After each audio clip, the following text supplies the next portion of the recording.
In the spring of 2009, Michigan State University launched a pilot course with a focus in global sustainability. As a final project, the members of this course chose a medium to express what they've learned. The short video captures a little bit of our academic growth. A community is the number one component of civic engagement. Without the community, there would be no civilization to engage. Inside of a community, there are strengths and assets.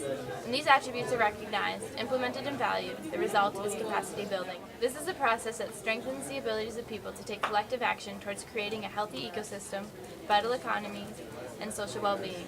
This can be done at any level of society and must be fit to the context, sensitive to the dynamics of the community, and have future-oriented goals. Dialogue is ideal because of its audacious attempt to throw biases out the door and unearth the real issue. The outcome of capacity building and dialogue is a wealth of social capital. Education, values, morals, diversity, and culture are a few examples of this. One example of civic engagement is a really free market that happened in East Lansing on March 25, 2009. The market was organized by the community to provide an environment where it could redistribute its goods.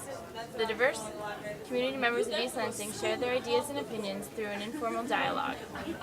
One theme of the market was the awareness of consumption by an individual, state, and national level.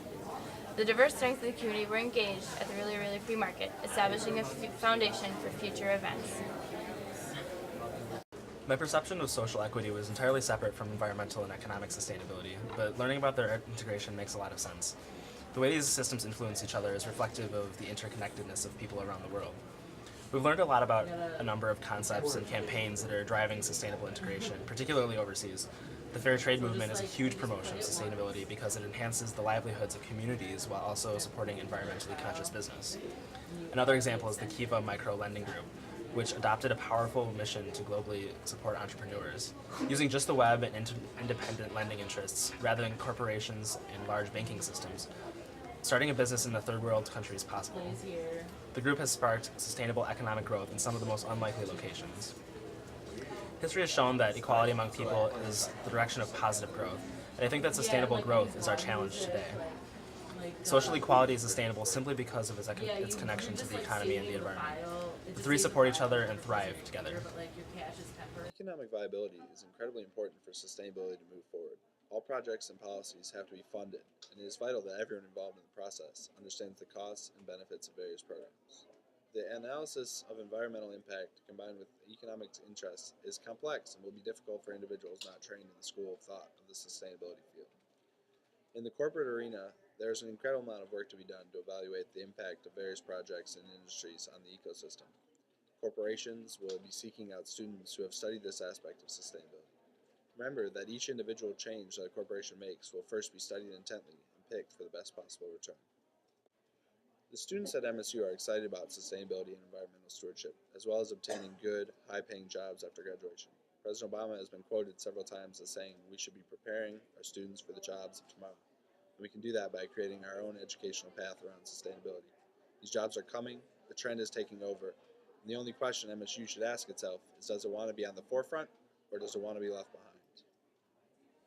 I don't know, I think our campus is a pretty beautiful place. Like, a lot of campuses are in just a city and they don't have any natural resources around. In class, we studied the use of systems diagrams to fully map whole processes to understand all the components.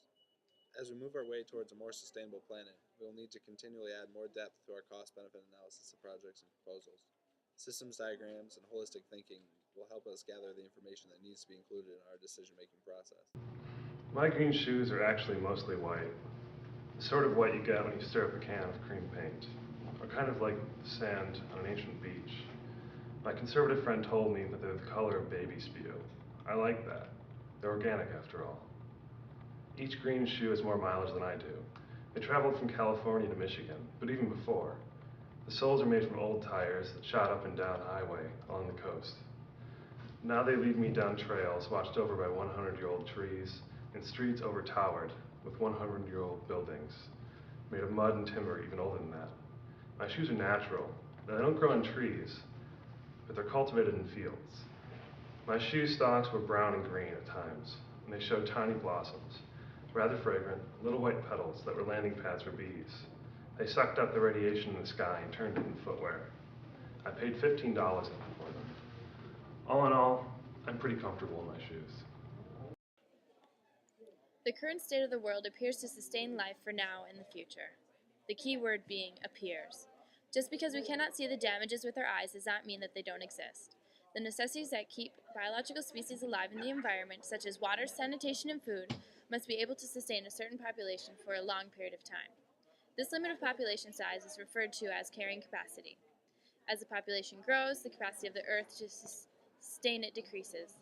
There are various factors that may influence the carrying capacity of the Earth, such as agricultural innovation, warfare, and population density. These influences may have a positive or negative effect on the well-being of the Earth. As the population increases, the amount of resources needed to maintain that population increases as well. An important point to consider is that the actual amount humans are consuming is much greater than the amount necessary to survive.